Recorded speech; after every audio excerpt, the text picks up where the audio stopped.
All right. Thank you, everybody, for joining us today. We have a fun and pretty interesting and relevant, I think is really the key, panel set up for you today. My name is Trey Herr. I run the Cyber Statecraft Initiative here at the Atlanta Council, part of the broader Scowcroft Center for Security and Strategy. My role is merely to say thank you for coming, welcome you to the discussion, and to tell you just quickly a little bit about CSI and the Scowcroft Center. The Scowcroft Center is meant to honor the legacy of General Brent Scowcroft, so pragmatic national security leader, bringing in perspectives from all angles, attempting to represent the broad interests of the national security community in the United States. Scowcroft Center works across a number of thematic and functional areas. Cyber statecraft is one of those. Our goal is to bring the discussion about geopolitics and technology together with security. So we do that by trying to bring you guys the latest and greatest in theoretical discussions as well as in practical policy and practitioner insight. So I think the discussion today is going to be interesting. You're getting to hear from some folks who are working actively in the policy space in the Solarium Commission right now, as well as a fair of our fellows here who have written a paper on escalation in this topic. I don't want to occupy too much of your time with my comments and thoughts, so I'm going to throw it over to them and welcome up Ben Jensen here to get us started. All right, thank you. Hello. I want to keep my comments brief because I think you'll learn a lot more from actually the panelists we brought to discuss this paper. So what I want to do for you today is really just lay out the context. Why are you here to hear about some random study where we use survey techniques to hear how people think about cyber strategy, and really transition that to a broader conversation about contemporary strategy in general, and in particular, some of the work we've been doing on the Solarium Commission. So we'll really bracket this in two parts. One, very brief, not so painful academic insights, and then two, this broader policy conversation.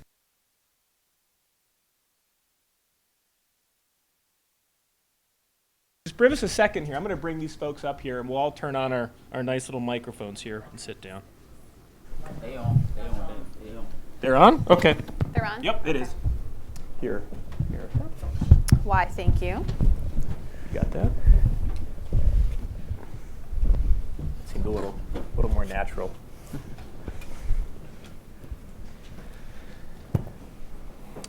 So, Truthinlending, about 2 years ago, over cocktails at an academic conference, I struck up a conversation with a funder. And both of us were discussing that there wasn't a lot going on in terms of rich empirical work that would allow you to investigate how decision makers would opt to use certain instruments of power or capabilities in modern great power competition. Now, part of this is an old problem in social science as it relates to dealing with strategy. Usually you're talking about small groups of elite, many of whom, when they write memoirs, are completely self-serving, who even go to great lengths to hide the truth of the archival record, or the pressures of crisis decision-making become so distorted, it's hard to separate the wheat from the chaff. So as we know as social scientists, and even people who watch politics from the outside, it's very difficult to approximate the decision calculus of people in these situations. So both of us were lamenting, how do you do that? We just can't wait for someone's memoir or sweeping historical generalizations to think about really important decisions. Should the United States hack back, right? How should a country like China use modern instruments of connectivity to accelerate its rise or undermine its rival? These are pivotal strategic questions that will shape the next generation of competition, meaning I don't think competition's going away. But I also don't think it's necessarily accelerating. And in that conversation over drinks, we also both got this sense that we were surrounded by threat inflation. That all we would ever hear about, whether it was in clickbait quick stories online or frankly academic articles that had literally no evidence, not even a lowercase e, just vividence, I guess a lack of evidence. And we were wondering, like, what do you do in that environment? What do we owe as scholars, decision makers, if everybody is just afraid and confused? Because they are going to make hard decisions. They're going to make big investments. And so through this conversation, and I can't thank them enough, Carnegie offered to sponsor a series of research projects where we would build on work that Dr. Valeriano and I did in our 2018 book, Cyber Strategy, and try to actually use contemporary social science kind of experimental design techniques to actually think about how different populations would respond to a hypothetical crisis. So The paper, which I hope you read, if you have any questions, I'm happy to answer it, or dialogue offline so we can have a more vibrant general conversation today, try to do exactly that. We worked with the firm YouGov. We developed a hypothetical great power crisis scenario. We actually went to great lengths to try to make it not the United States and China, so we made up two fake countries, green and purple. We literally used a map, this is the truth, we used a map that was the coastline of Brazil and had multiple intelligence experts say, that's China. I mean, it just shows you how primed people are to see the world a particular way, and we would say, no, that's Brazil. At the end of the game, they're like, no, that's definitely China. It was like, no, I'm not going to embarrass you in public. That is the coast of Brazil. So we did everything we could to kind of try to remove it from biases that people might have about China, the United States, or Chinese Communist Party, current American political peculiarities, what they are, and give them the ability to actually gauge objectively two countries.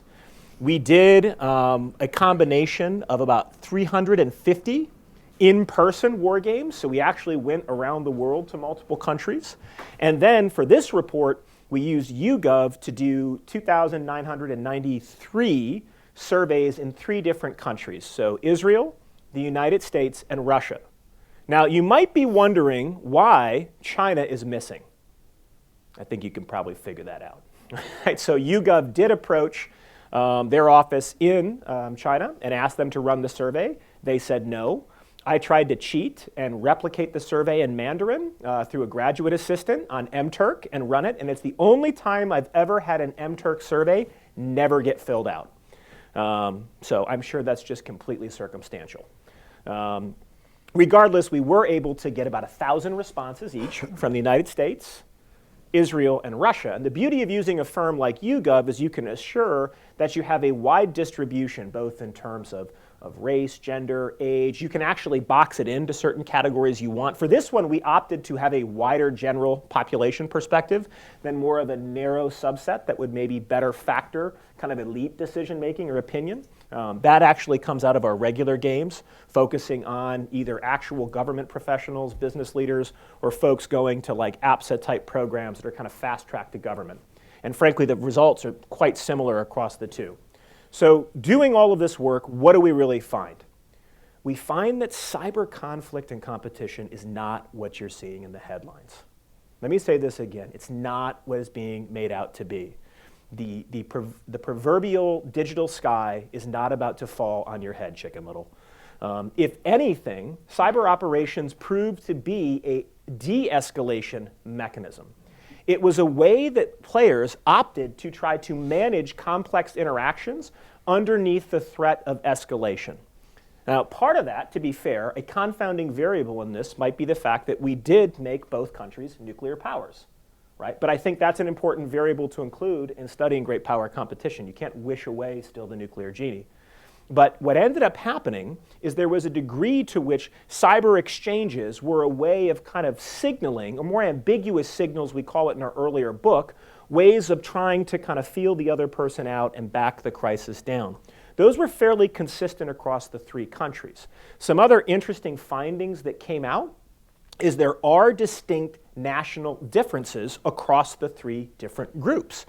The United States, U.S. respondents disproportionately preferred a proportional response, meaning there really was something about a bias for tit for tat. The idea that if you produce a threat, I will match you at approximately the same level. I'm not necessarily going to immediately escalate. The Russian players, I think you best characterize it, were min-max, meaning the Russian audiences either de-escalated, which they did more than any other group, or they escalated. There really was no middle ground. It was either an extreme response or a back down response. And we can get into offline kind of some of the techniques each group. We frankly are still struggling to really interpret the Israeli responses. They were a bit all over the map, but they showed actually some interesting preferences for kind of manipulation and propaganda in a way that we would have thought the Russian players would have used more often, but they actually chose not to. So I don't want to draw any sweeping conclusions from that little bit of data, but one has to wonder how much the average citizen becomes disenfranchised with the amount of lying modern digital authoritarians do to them? Is there a certain kind of generational legacy effect of talking to young Russians or young people in China, a certain distrust if you know that all of these images are being manufactured for you and how that plays itself out over time? So what did we do? We convinced a funder to really try to back empirical research to study contemporary strategy. How did we go about doing that? We thought one of the important gaps was trying to do experimental designs where we could see how the introduction of cyber capabilities changed or didn't change how states compete. What were the major inferences from it? Cyber is just political warfare for the 21st century. It's a vehicle for espionage, sabotage, propaganda, manipulation beneath the threshold of armed conflict. It's not this decisive super weapon. It's not the proverbial bomber will always get through of the interwar air power period. It's something distinctly different. And good strategy starts with acknowledging those differences and trying to build out on them. So I'm going to turn it over quickly to a few comments by my co-investigator, Dr. Valeriano, and then we're going to have a few questions from our fellow panelists, which I don't think any of us were really introduced. We can introduce ourselves. Okay, I was going to say, yeah. I'm Benjamin Jensen. I'm the guy you got in front of you. But I split my time between the Marine Corps University and the School of Advanced Warfighting and the American University School of International Service. Most of my research is really on disruptive technology and strategy. Yeah, and I'm Brandon Valeriano. I am the Bren Chair of Innovation at the Marine Corps University. I'm also a senior fellow at Cato. And we were all involved in the Solarian Commission in one way or another. Yeah. It's true. But most of my research has been on cybersecurity and cyber strategy for the last number of years. Hi, I'm Erica Borghard. I'm an assistant professor at the Army Cyber Institute at West Point. So the caveat goes that anything I say is my personal view and doesn't reflect the policy or position of the United States or any other government entity. Yeah, me too. I think that goes for all of us. Yeah. And I'm also working on the Cyberspace Solarium Commission as the senior director and lead for Task Force 1. And I'm Aaron Brantley. I'm an assistant professor at Virginia Tech and affiliated faculty at the Hume Center for National Security and Technology, and I also work with Army Cyber Institute at West Point.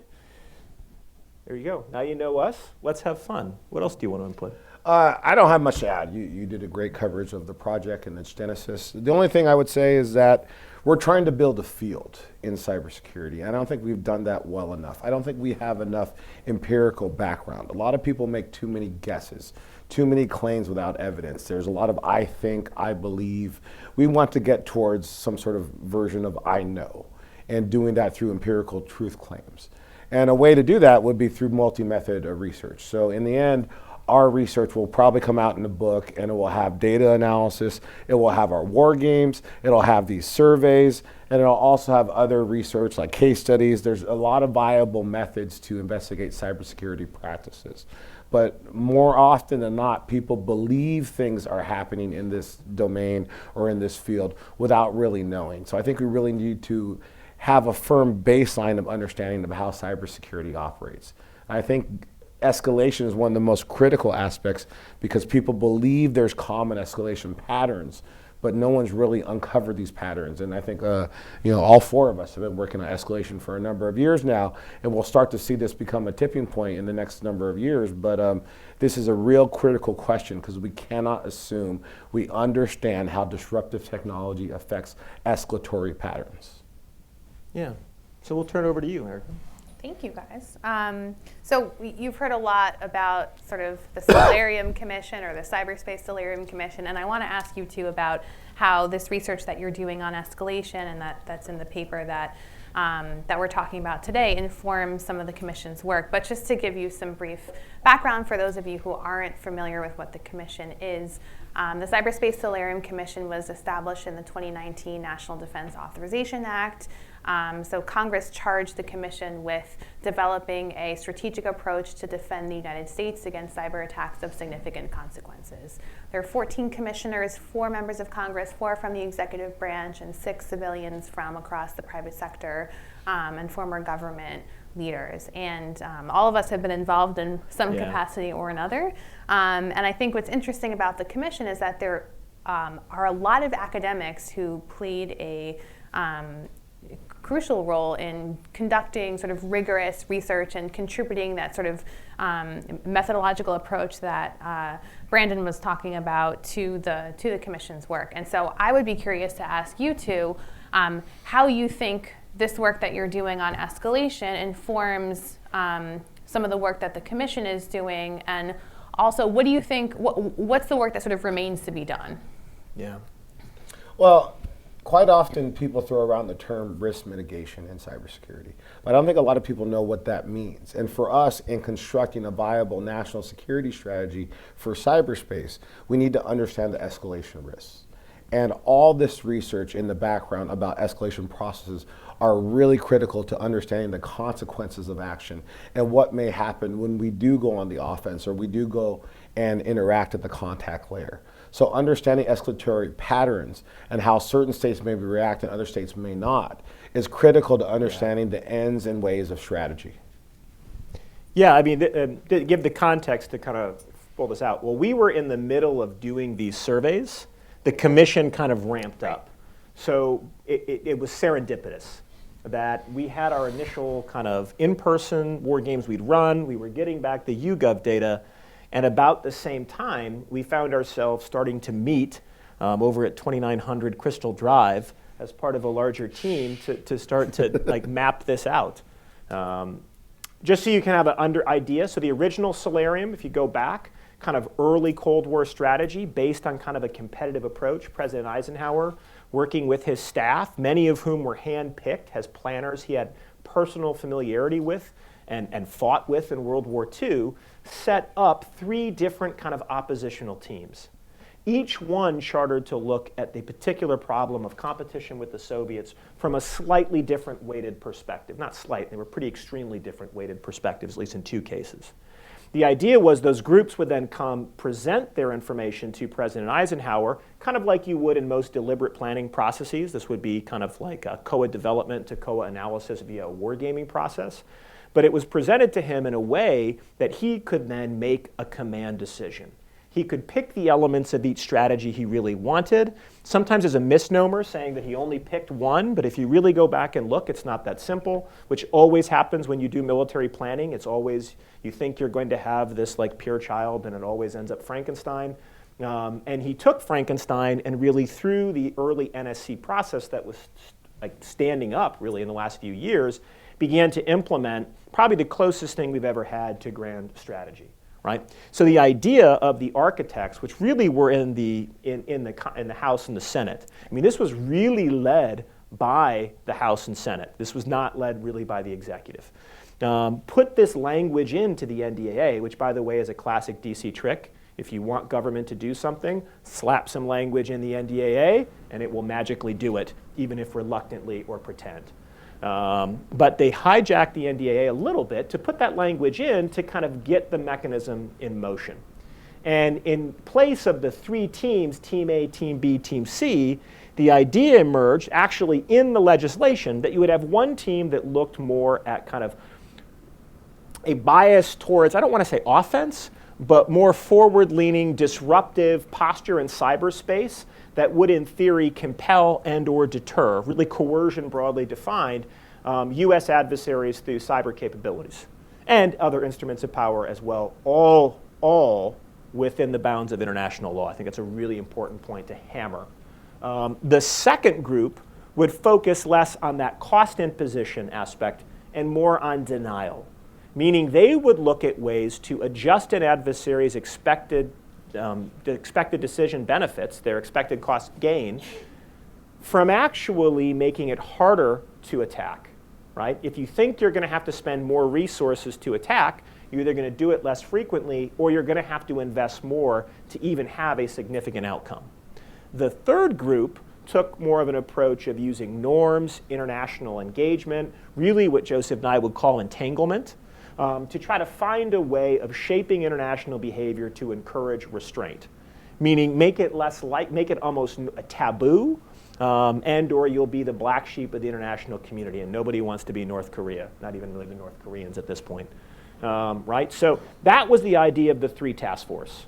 And what we did is design a study period and then a Solarium event where we used hypothetical scenarios, and each team would then present how they would respond to that scenarios. And as good as Eric and I get along, I think she will always hate me until my grave for that event.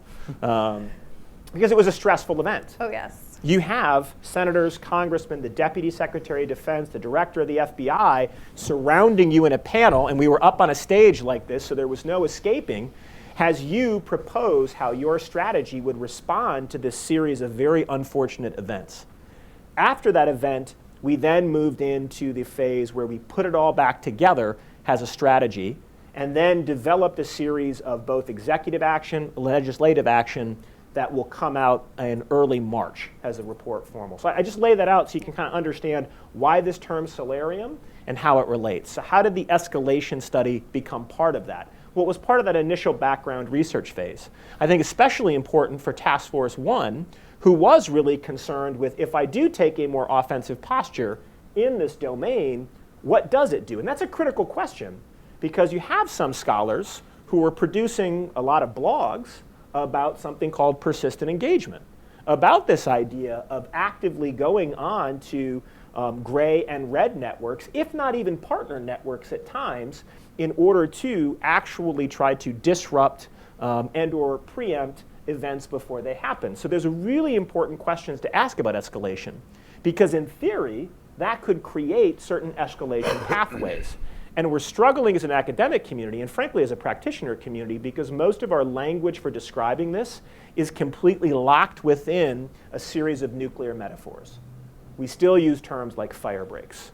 We still say coercion in a language that pivots off of the deterrence, original kind of deterrence architecture and writing. And I don't think that's necessarily a bad thing, but we have to accept what's similar and what's different in this space. And as Dr. Valieriano said, Brandon said, really start to get at what patterns we actually observe. So frankly, empirical research like this was quite valuable to actually being able to have frank conversations about the risk of escalation. What does it really mean to have competition short of armed conflict? When is cyber the right instrument in competition short of armed conflict? Or is it better to pursue legal indictments, economic sanctions, diplomatic démarches? When is a ramp up in operations activities and investments in a particular, as part of a global campaign plan model in a particular geographic area, an optimal signal, vice a cyber event that may or may not send clearly the intended message? So a lot of that allowed us to think through it. And again, the major theme was, this is political warfare for the 21st century. As Ricky Bobby would say, if you're not rubbing, you're not racing.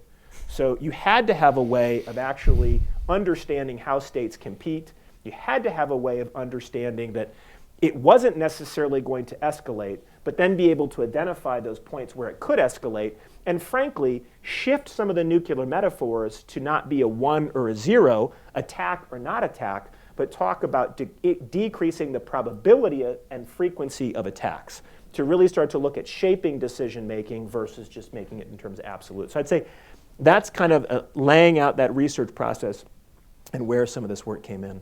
And just to pull on that thread a little bit, so if an important objective of doing real empirical research in this area is to understand how different states behave differently, or understand or conceptualize the nature of the domain, or even what they call the domain differently, I'm curious what you think the role of strategic culture is in this space, and also what the potential link is between strategic culture and escalation. Because a lot of people talk about concerns about potential misperception and cultural biases and signals getting lost in cultural translation. I think what's really interesting about your results is that it seems that respondents from different countries do perceive the space differently. So what does that mean for how we think about both the role of cyber strategic culture as well as potentials and risks of escalation? Yeah. Okay. That's a great question. And I would say if there's one area you asked early on, what is next? Like, what is an area of research that to really take this further is required? It would be strategic culture and understanding, actually, frankly, how do we even measure and or evaluate culture has some type of causal proposition, has a variable that when it changes, the outcome, the strategic preference, the observed actions actually shift. I will be honest. I think there is something there, but I don't think we can prove it yet. And here's what I mean by that. Yes, empirically, we can show that different countries, which all have different cultures and different strategic cultures, meaning a collection of stories, metaphors, and symbols that decision makers can invoke in a particularly high-stress situation to help sense-making. It's like, you know, Clifford Geertz met Kennan, and they had a new way of talking, right? So if that is what strategic culture is almost this like reservoir of meaning that you can use, in theory, finding cross-national variation would mean there is cultural difference. But I still am stuck with it might be something else in this case. I think we're still, I mean, the internet is not new, right? But there are still path-dependent effects for how we began to roll out the infrastructure of modern connectivity, with the US really having an initial generational lead and being one of the focal points for that connectivity that could have theoretically produced distinct observed differences. Meaning there was already such a material power advantage, latent technical capacity, that there are choices available to US decision makers and how they choose or not choose to operate in cyber that weren't available to Russian decision makers. And then over time, that creates certain effects. So even if you assume for a second that Russian cyber operators are as sophisticated as US cyber operators, which is a really important conversation to have, they actually look at cyber operations from a very different perspective because of the path dependence. I mean, think of the life sometimes if you are a 35-year-old member of the GRU, right? Think about what's happened in your lifetime. Think about how you grew up, what you witnessed as a child, as a young adult. You watched a society collapse. You watched it rebuild itself. You saw rampant inflation. You saw crime. You saw brilliant people that became destitute in a short amount of time. And out of that, I think you can kind of make a case for that path dependence producing the distinct kind of criminal proxy network that the Russians really thrive on relying upon. Material events actually produce the ecosystem in which the strategic decision maker grew up and might choose. Now, is that culture? Or is that more of kind of a historical materialist cut at how institutions evolve? That's the thing I struggle with. I think there is something to culture as this reservoir of meaning that senior decision makers reach into, but I also don't know if that material development with technology is just as important. And frankly, it's really difficult to disentangle them. And as Ben said, we're just at the beginning of this work. And I think it's really critical that we understand that we need to understand the objectives and perceptions of the opposition. Too often as academics and researchers, we only survey student populations. And that's obviously not good enough. This is different because we're trying to get at cross-national variations and trying to understand how different societies may react. And I think there are important differences that we can pull apart, and hopefully we can build on that work later. But we need to understand the differences between societies and differences between cultures to really get at the differences of perception in strategic decision making. Yeah. So I'll ask a couple questions now. Sure.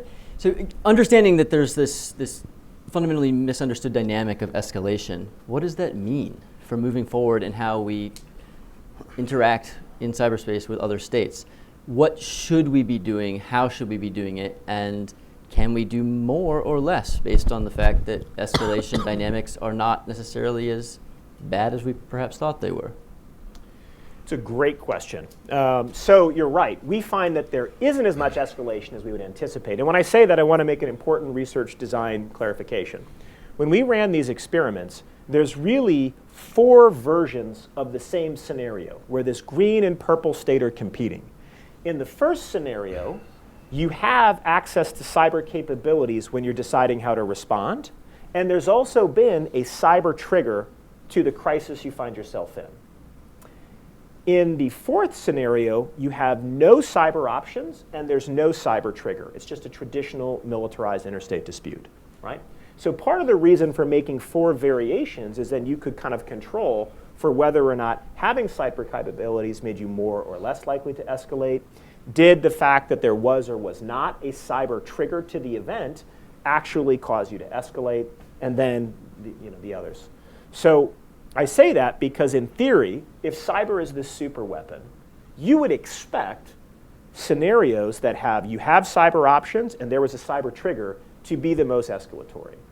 We did not find that. There was no statistically significant difference when that scenario is compared to others. Now, when we do the in-person war games, which we don't publish here, it's even more interesting. We actually found that you were less likely to escalate. The odds ratio changes when you had cyber capabilities and there was a cyber trigger, controlling for all other factors. So what does that all mean? It means, I would think, even though cyber isn't escalatory on the surface, it's a way of managing escalation and producing escalation off-ramps.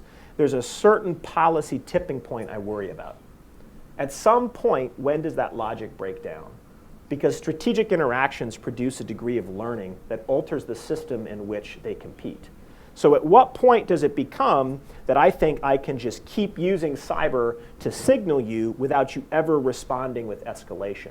So I do think there's a threshold there and some type of proverbial fire break. I don't think our research is able for us to identify that at this point. But that's something that for those who are grad students or academics or interested kind of observers, I think that's the really important research that we have to find out next.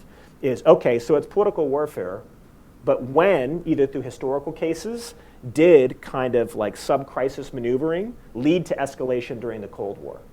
Right? Because I think there are interesting cases if we go back and investigate where that happened.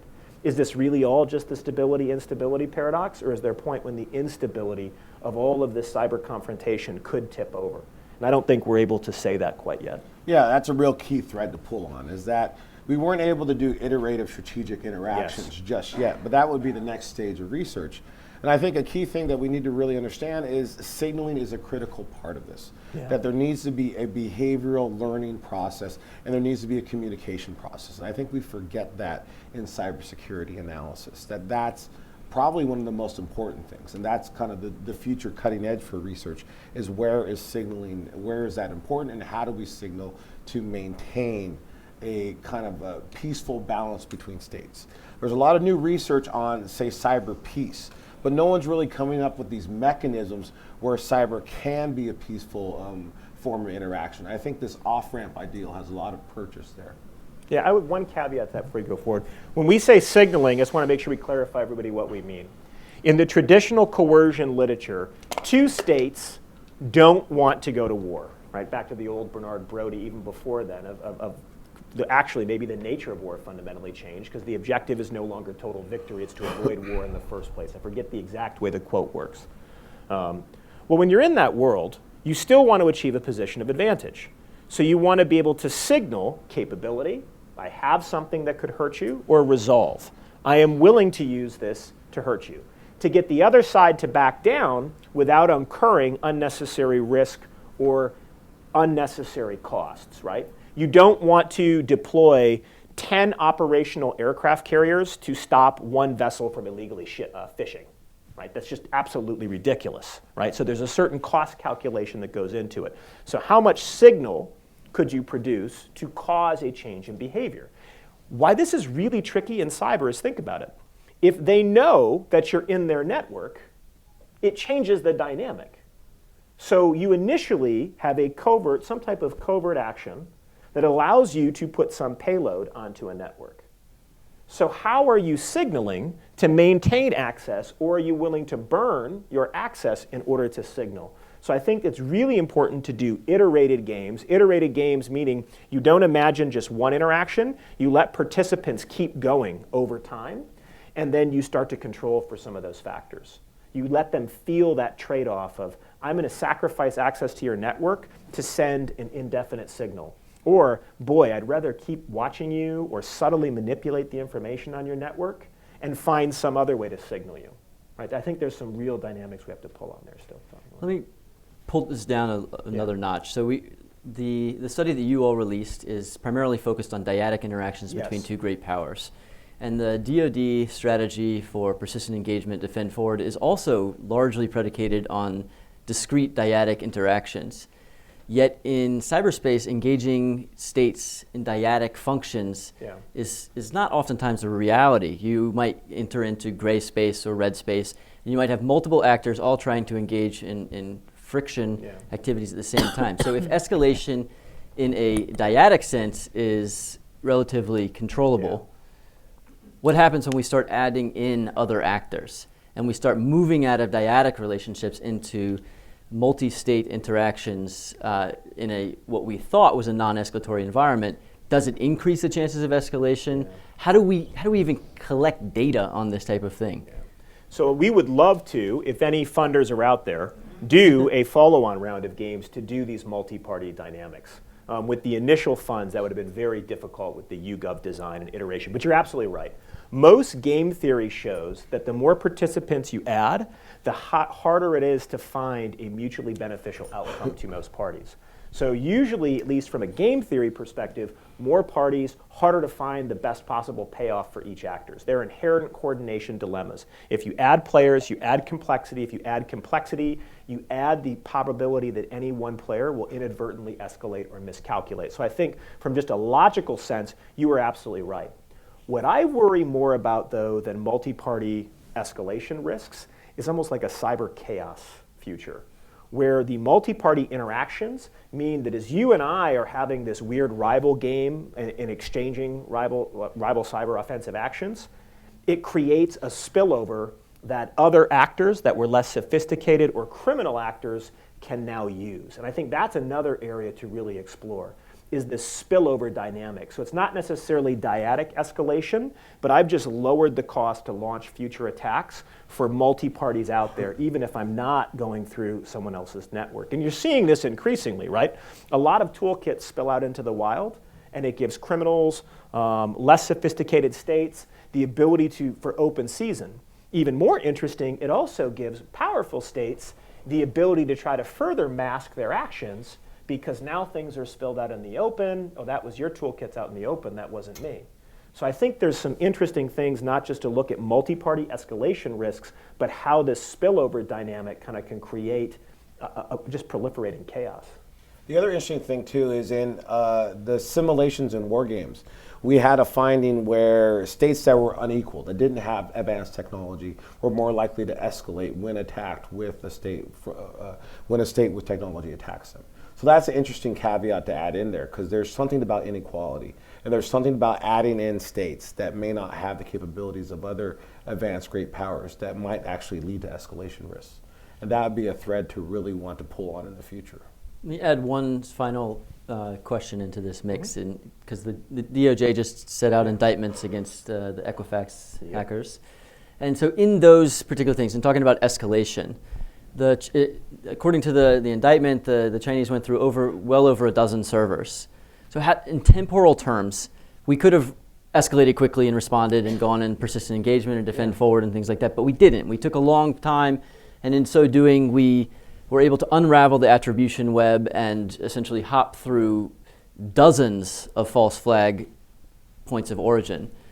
What does this, so in a kinetic sense, you fly an airplane, it goes through one airspace, goes through another airspace, it's there. Yeah. Now we're going through dozens of other places to engage and obfuscate and engage in activities. Why is it so critical that we control escalation and not react quickly, but take a deliberate, measured approach to go into these types of activities? Well, I think your question already implies the answer, because you are passing through what essentially is commercial infrastructure as well. That's another dynamic to it, right? We struggle with this in the commission because the number gets thrown around at 75% and 90% another. I think the latest we found was the U.S. Chamber of Commerce said 85% of critical infrastructure is in commercial hands. And that includes some of these vital networks. So chasing someone through 12 servers means literally going through what are technically U.S. persons or U.S. partners. It also means jeopardizing at every point a vulnerability that your exquisite capabilities will be revealed if you were to quickly react and you were to go through those. And you're right, we would never consider that, oh, well, yes, bomb all 12 servers, let me have the battle damage assessment when it's done. So there is this interesting dynamic. And I also have to wonder, the intelligence gain-loss cycle doesn't play a lot here. So if I can start to map out how you conducted that attack, and then begin to use that for multiple contingencies in the future, it's better to not hack back and potentially lose that access. So I think there's also a more insidious intelligence answer to that as well. Yeah, and I think it's really critical to understand that there's a timing to this, and there's a need to sit back and reflect sometimes and not overreact to some of these occasions and instances of covert operations. That we shouldn't be throwing conventional weapons against espionage, and that's what we're seeing here more often than not. This is political warfare, and we have to be careful about how we react. We're not saying there is no escalation risk, we're just saying we need to be careful about the potential escalation risks under these contexts. Yeah, we're saying not yet. Not yet. So we have talked too much at you and kind of got lost in our own little ivory tower babble. So let's have fun and open it up to questions from you all. Well, you were fast. Yeah, they're not even ready.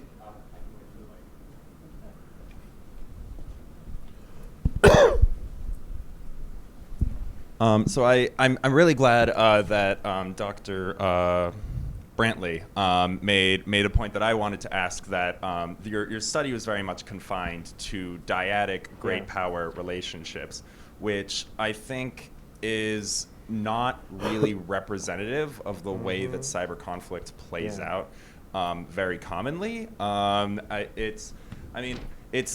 like that it's thought compelling and or it's thought provoking and compelling insofar as it relates to great power conflict. I do like that, but I do have to. It begs the question to me. So like, are things like the NotPetya cyber attack going to be normal? That was classified by a cyber insurance company as an act of war against Ukraine. Like, this is what has sort of struck me as I've noticed kind of constant news stories of, you know, the Equifax breach, just like giant data breaches or massive cyber attacks that may not be against the United States, but will be against countries that are our partners or our allies, but they don't provoke a World War III situation. But what I kind of refer to it, where this just kind of becomes normal, we all just kind of accept that there's going to be cyber attacks left and right, is like a cyber Baghdad almost. And so, I mean, I was just sort of curious to kind of hear your thoughts, like to kind of put this in the context of, you know, a multilateral situation where it's not just great power competition, and there is still a great deal of instability if you zoom out to the wider world. Sure. Well, thank you for your question. First, I'll answer in terms of research design, and then I'll answer actually from the Solarium Commission perspective and about the strategy that goes directly to this point. In fact, I don't think that's showing too much. The threat section opens with a NotPetya vignette for this exact reason in that report that will come out. As a researcher, sometimes you have to start with Occam's razor. And you have to take the simplest possible explanation that allows you to explain a phenomenon, and two, make a research process manageable. If you're going to add multi-party interactions with, as he talked about, variable levels of power between the participants, you're moving from 4 scenarios quickly to as many as 8 to 10. And frankly, that would have eclipsed the budget. Just truth in lending, YouGov is not cheap. Just going to let you all know that. So we would be happy if you start a Kickstarter fund after this, and we would love to do multi-party. So I think this was the initial entree to a larger escalation project. And you both are absolutely right. First, we're going to look at traditional great power dyads as they interact. And there's another important reason for that, and it builds on the very durable findings of the rivalry literature. You literally are picking cases where they are prone to escalation, and they are not necessarily already in conflict. What's interesting with the Russia-Ukraine case would be if we do go to the world I think of, like you're talking about, that cyber chaos. It's not just that states are using it, it's how it's spilling over. Because NotPetya, to me, is a really interesting story of far spillover beyond the original targeted intent, and how it just proliferated rapidly, far beyond Ukraine's borders, very, very quickly. If you're going to do that type of research, we would have to design something very different. And I think it's absolutely irresponsible to take that one case and draw any generalizable conclusions, right? The plural of anecdote is never data. So how would you set up and instrument the type of research that would allow you to investigate those types of interactions? Now, my hunch is absent some significant policy intervention, your instincts are right. We are headed to this just kind of like death by 1,000 cuts. What do we call it in the scenario? Slow burn? Slow burn. Yeah, that was a term for the scenario where we actually approximated this in that solarium event. We called it slow burn, and it was exactly that. It just was over the course of 1 year, things just keep getting worse. And everything we put into that scenario was empirically something that had happened in the last 10 years. We just compressed it into one really bad year and then drew out some logical conclusions. How many cities need to get ransomware attacked before the public loses further confidence, not just in the federal, but the state and local government? At what point do you actually care that your identity is stolen? At what point, at what point does your faith and confidence in electoral institutions, does your ability to trust images exchanged with you, even by close family members, begin to produce a very dark Black Mirror-esque world? And that was the scenario we tried to replicate. And frankly, our strategic response is what type of intervention is required is one that actually really rethinks public-private collaboration that's required to show restraint and build security into the system, right? Standards are strategy. How you set technical standards to alter the type of attack surface that are available, how you exchange information between the public and private sector actually is a critical part of national security. It's no longer whether you want a ICBM or a sub-launch ballistic missile. It's how you're building that network to manage connectivity in a way that reduces vulnerability.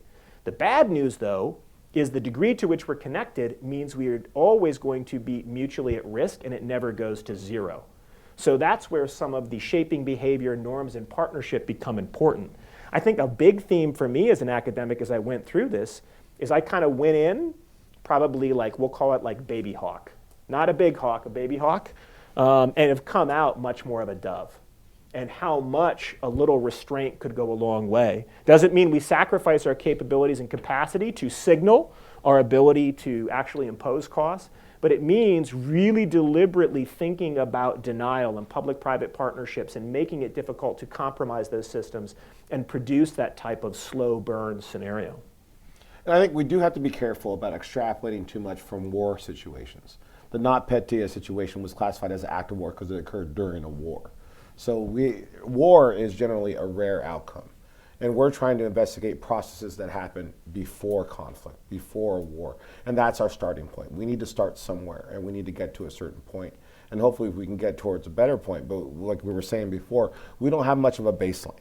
We don't have a common understanding or a common lexicon for how we understand how cyber operations happen between states, let alone during wars and during conflicts.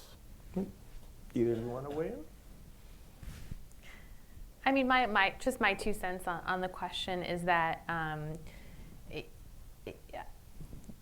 it becomes a truism to say that the domain is complex and it's multi-stakeholder, et cetera, et cetera. But if we're from a sort of strategic studies perspective, international relations perspective, I think it is important to keep the keep the geopolitics in cyber conflict, and I think that is an important reason to focus on, to rigorously study, great power rivalries and dyads, because we have a long-standing literature on how, international rivalries are more likely to generate crisis and conflict and war and all those things, and cyber is only one of a number of tools that great powers have in their toolkits, right? It's not. I think there's a tendency to kind of see the domain in a silo and focus on cyber as itself and not as part of a sort of political warfare or strategic competition, and sort of widen the aperture to really look at how cyber is a tool in a toolkit, and how do geopolitical rivals use sort of the full range of their toolkits and maybe think about their toolkits differently based on their strategic culture, and how does that shape their behavior, and in turn, how does that shape international interaction? So, I don't want to sort of lose or not see the forest through the trees from putting my political science hat on. We never take our political science hat off. I would say that the challenge, one of the fundamental challenges with escalation is having targets to escalate against, or having things to escalate against. And in the NotPetya case, you know, the firm that was initially attacked in reporting by Andy Greenberg essentially said, we never thought that we would be attacked, and therefore we never put any effort into putting cybersecurity into our products. And so, you know, is that an act of war if you leave your car unlocked on the side of the street with the windows open with a sign that says "Steal me" on it? And then should we escalate in response to somebody stealing something or doing something bad? Billions of dollars, like 10. Well, I know it's tens of billions of dollars, but I mean, it originates from a point. And so the question is do we want to escalate against another state for picking apart a hole in a network, or do we want to try and fill the holes in the network and solve? So in other words, do we want one-off responses to try and coerce a state into a better, through punishment activities, through escalatory activities, or do we want to try and shift the overall architecture, shift the overall defensive posture of the society, of the infrastructure, of everything to a place that eliminates that type of brazen ignorance of the challenges that the organization should face? And so in the short term, it might well be more cost effective to engage in one-off retaliatory attacks. But I think that in the long term, I think that what their research and what Erica's research and other research demonstrates is that in the long term, you're going to end up doing this over and over and over again. You'll have one-off retaliatory attacks, and you'll have to consistently find new targets to try and exert pressure on people for. And I think that the one thing that the strategy suggests from Solarium and others is that shifting towards a different paradigm, or shifting towards an idea that we need to build relationships, that we need to build infrastructure around the notion that this is not a problem that's going away, and it's not going to be solved by saying, hey, we have bigger guns than you, don't shoot us, but rather saying, how do we make your guns less effective against our infrastructure, against our populations, and other types of things? Yeah. Let's have another question. Yeah. So you mentioned that. Wait a second. He's coming so they can all hear. Sorry, can folks just identify themselves and say where Great they're idea. from? Because nobody Wait. over there understands who's saying. That's true. Fellow director of the cyber program at the Middle East Institute. There you go. No problem. Mike Martell, National Security Archive Cyber Project. Hey. So you mentioned some surprise in respondents on the Russian side and their willingness to use, I believe it was propaganda techniques or information shaping. Used less of it than we thought they would. Yeah, they were less willing to use it, which, at least at the surface, feels like there's a disconnect between the respondents and Russian decision makers in government. I was curious how you would explain that disconnect, and if that maybe brings some doubt into what you can take away from these respondents as it relates to government decision makers. Sure, possibly. What we would want to do, again, for all of those of you who want to start the Kickstarter fund for round 2 of research, we would need to do is actually go back and disentangle what we thought would be attributes of a person as a categorical variable that best approximated senior Russian decision makers. And then also make sure the people who said they had those attributes were telling the truth, right? Because this is a paid survey, which is the common technique with YouGov. So that was why we highlight that, because that's a really interesting disconnect. This is why empirically driven research is so important. What we don't know is what's producing that disconnect. Is it that the average Russian is very different than the senior Russian decision maker, in which case that means strategic culture maybe is not the operative framework to describe the variation across nations? Or is it that there's a different calculus there in how they choose to respond? And we would need to do probably a few thousand more, I'm doing math in public, so it's bad, to actually be able to tease out those different decision trees and pathways to find that. I would want to then do an experimental design where I could more deliberately control for you have the ability to use disinformation in response or you don't. I tend to think that it might be this, though. Maybe the average Russian, whether it's from a strategic culture point or not, views disinformation as pre-crisis.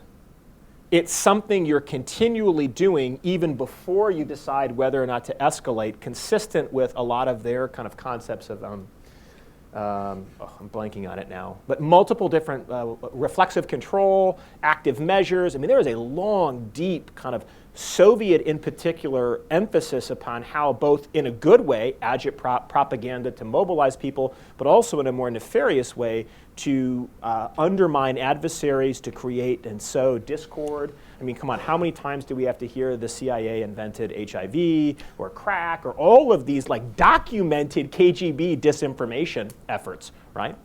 So I think it might be something like that.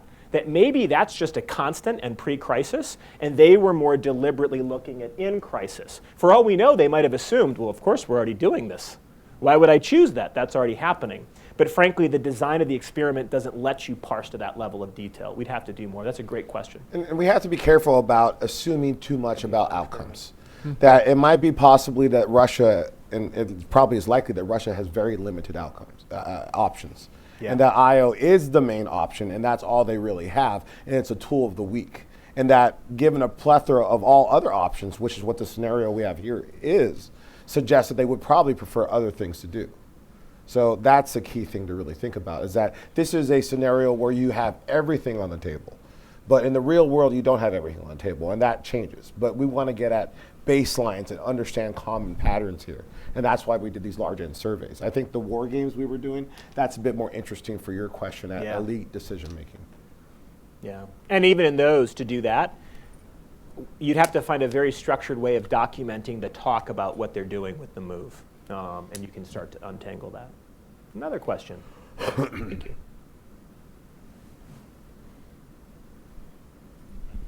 Hi, Rick Steinheiser, government retired. So I'd like to scale down from this great power competition because that's still living in a kinetic world. And with cyber, you know, you can have 3 or 4 black hat guys or gals in a basement somewhere and do some very severe damage. So to take this China Equifax example, suppose that a few very capable grad students doing their PhD work in cybersecurity really get mad at China and say, well, you know, we can really screw up Baidu, or we can really screw up WeChat. It has nothing to do with the government or government funding or retribution. It's just some very smart people here that can say, we don't like that, and we're going to get back at them. Okay, how do you control that? Where are government policies or regulations? And by the way, they could cover their tracks, obviously, very well. And I think I probably know some people that could do that, because I worked in academics for many years. So. Well, I mean, no strategy can be optimized and tailored to every perceivable threat. And we have a tendency to reach for this, like, highly technical lone wolf argument more in cyber than any other security literature that I know of. It's important as we go down that thought experiment, though, to think about some of the barriers to entry. Number one, I think a lot of us discount the amount of technical sophistication to attack a large, credible corporate actor. I think in not Petch's case, it was an accounting firm, right? It was, yeah. The initial one was like a mid-size accounting firm. So it wasn't like, you know, it wasn't like trying to go after JP Morgan Chase today. So it really, a WeChat or a very capable high-tech company is going to have ideally higher security than the average lone wolf. It doesn't mean they couldn't. It just means that they might not. Now, in your example, too, let us not forget, even if it's a partially benevolent authoritarian regime, I find it hard to believe that the amount of data the Chinese Communist Party collects, that people with that degree of technical sophistication would be able to surprise them. Could it happen? Yes, but there probably would be intervening measures to do it. But that leads us to the lone wolf even outside of the China argument. I'm more concerned about the boutique industry of formal government technical workers that are going to places across the Middle East and elsewhere and selling their technical expertise to the highest bidder. I mean, you want to talk about money? The cyber attack that happened against Jeff Bezos actually cost, if that's what led to his divorce, more than NotPetya. So, I mean, there are real implications when partner countries, whether directly or indirectly through firms that set up to work with boutique clients, now can hire people and pay them for that technical capability to kind of wage targeted cyber attacks. That's the cyber chaos I'm a little concerned about. and is something I hope we can get after in some of the recommendations in the Commission, but that requires international engagement. No country can solve that collective action problem alone. So it can't be, as much as I loved Rocky IV, and I really love the new Wolf Warrior movies that are coming out of China, we can't have this like superpower dyad, us versus them. It's frankly irresponsible. Both of us will have mutually dependent connected networks that, whether it's lone wolf or certain actors in our own country, could use in a crisis. And we have to find a way to create a stable set of expectations where we can manage crisis. Because there are going to be future events that cause powerful states to compete. It's just a constant, and there will be spikes. So how we manage those spikes and how we build security into the system requires each of those layers. We have to have a way to indict and identify those lone wolves. We have to have certain norms we propagate. We have to engage with international partners to exchange information within the bounds of international law of folks that might be a threat. Have any thoughts on the lone cyber wolf? I mean, I've written about restraint for a long time as an outcome. I think we have to be careful sometimes because in democracies, there's of course a necessary impulse for restraint in terms of democratic processes. But there's the same thing there in autocracies sometimes. There's a level of control within these states that actually inhibits restraint. And this idea of lone wolves in China and Russia is probably a bit of a misnomer. And I'm really concerned, along with Ben, about these middle powers and other states that might be drawing in the major powers in because they have less restraint and less control over their operatives. Yeah. I think we often underestimate the resources and other capabilities required to engage in substantial attacks against other entities. I know Rebecca Slayton at Cornell estimated Stuxnet at around $25 million, was she estimated? And so there's these types of things oftentimes require substantial testing, require server resources outside. I mean, I know from my hosting things that it's not cheap to manage large server farms and other things like that. Is it possible? Yeah, there's been definitely actors that have done this, but I think that there was a series of Russian criminal actors, one in particular that developed his own malware suite that was very robust against a variety of US-based targets. But in general, the overall trend is towards organizational structures that facilitate, at least within states, whether it's middle-tier states or even high-tier states developing this.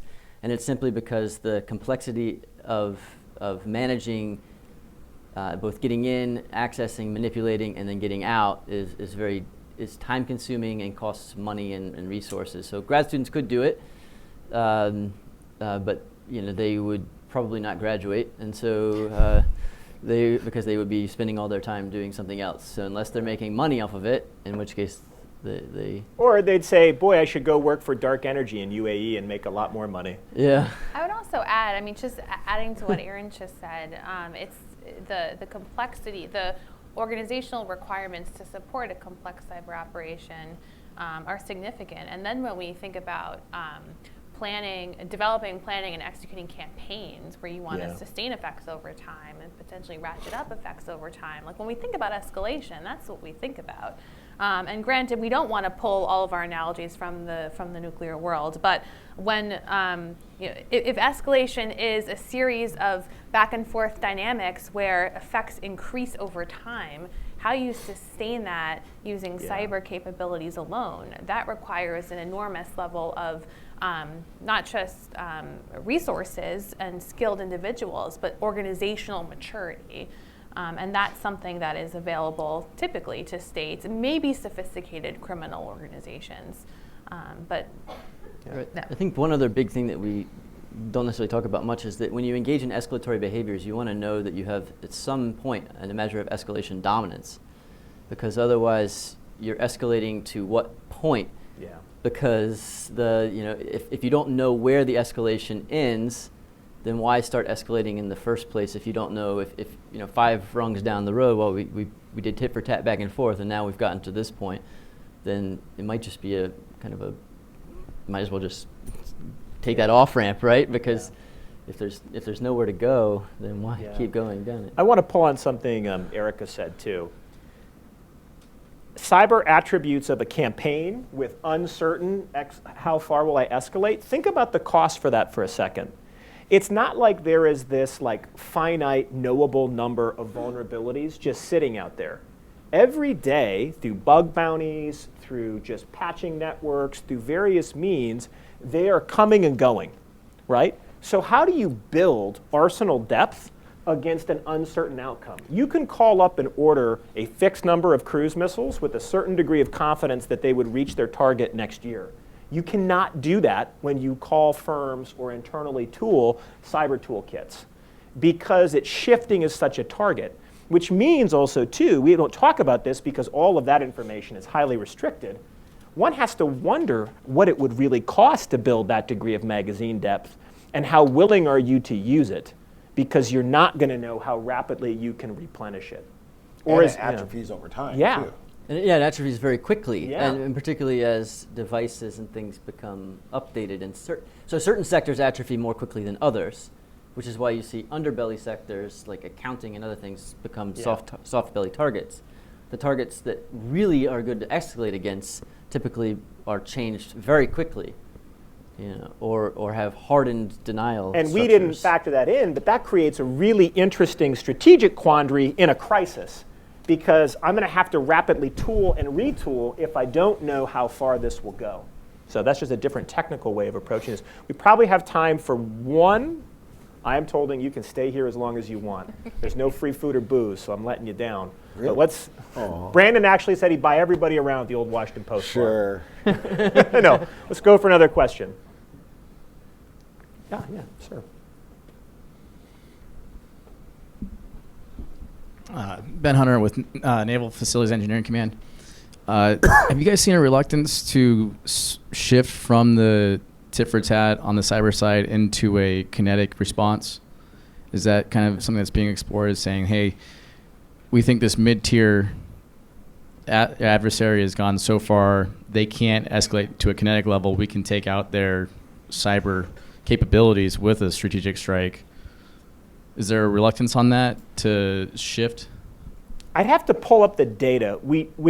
If I was to answer it with the research versus my own suppositions, the answer lies in which actor chose to use military force in response. Now, what we found is the choice of military response was extremely low.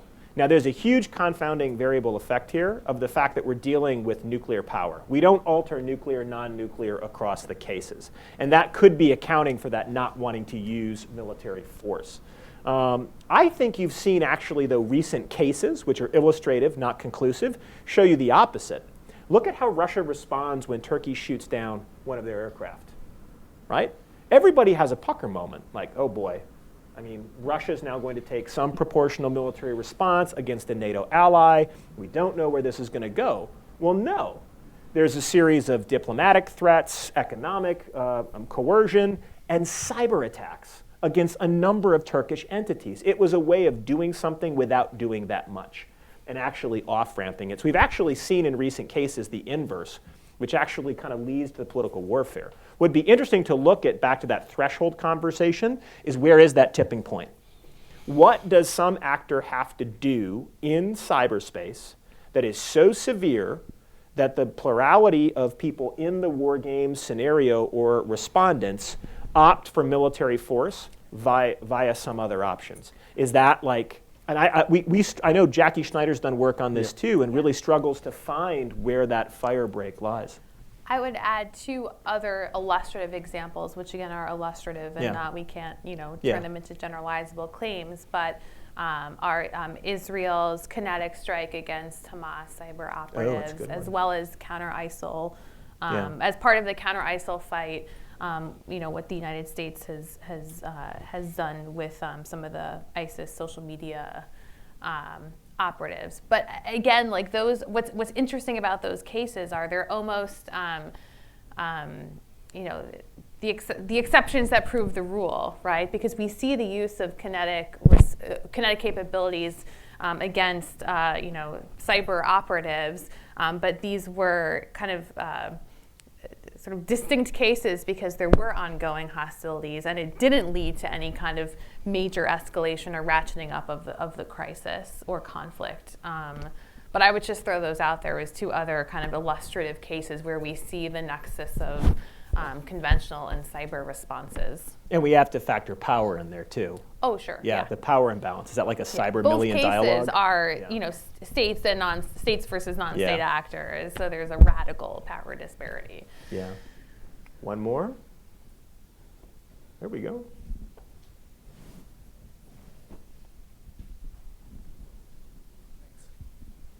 Hey, Dr. Jean Leopold here, the independent researcher.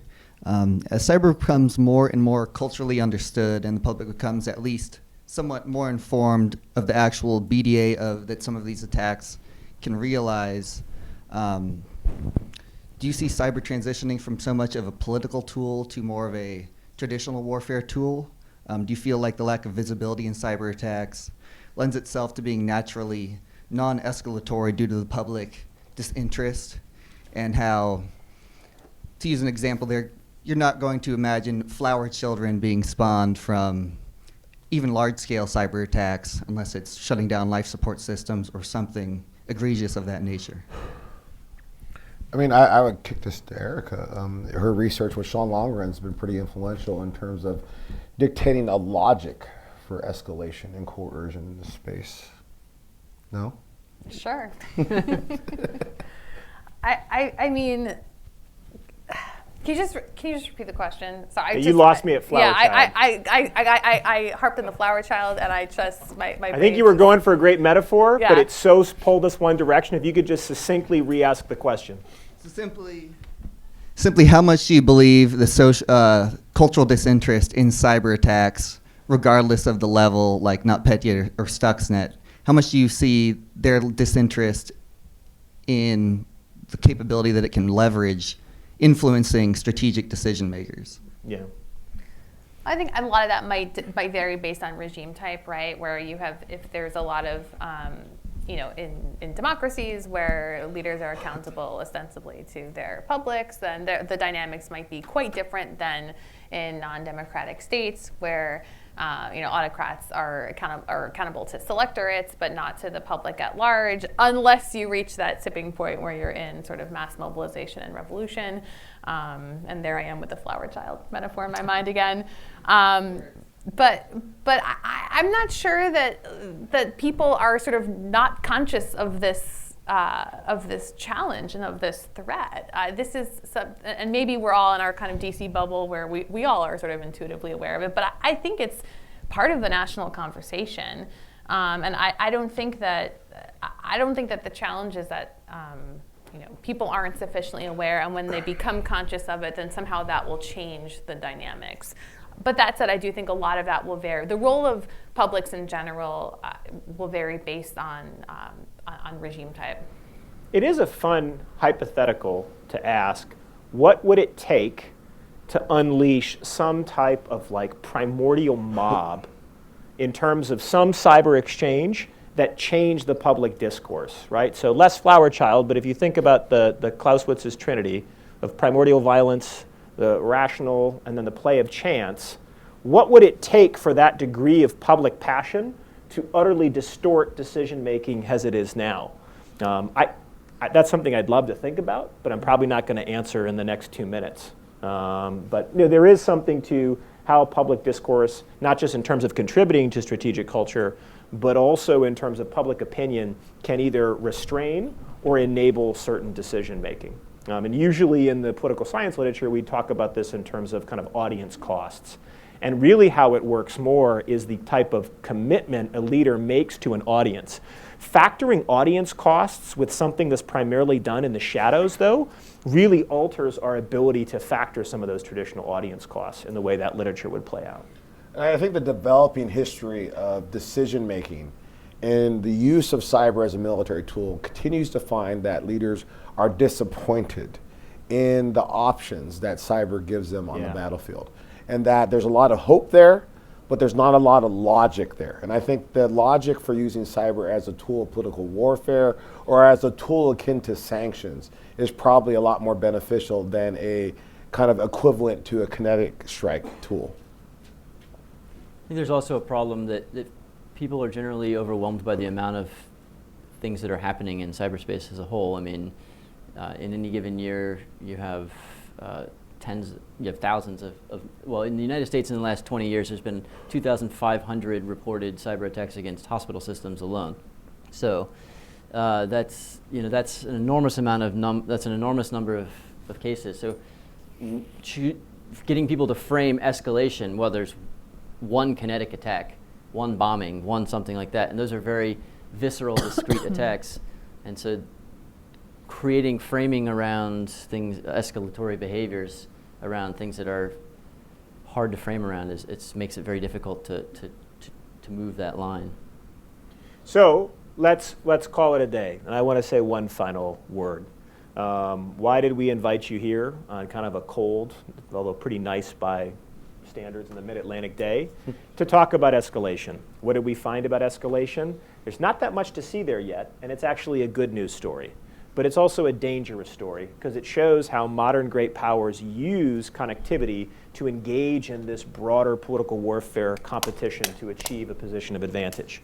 More importantly, we hope that come early March, you come back to this think tank, Up to the Hill, and others as we begin with the Cyber Solarium Commission and Senators King and Congressman Gallagher to really roll out that strategy, which is really our best effort working for those commissioners to develop some set of viable options that allow us to avoid those dangerous outcomes. So thank you very much for coming and joining this time with us.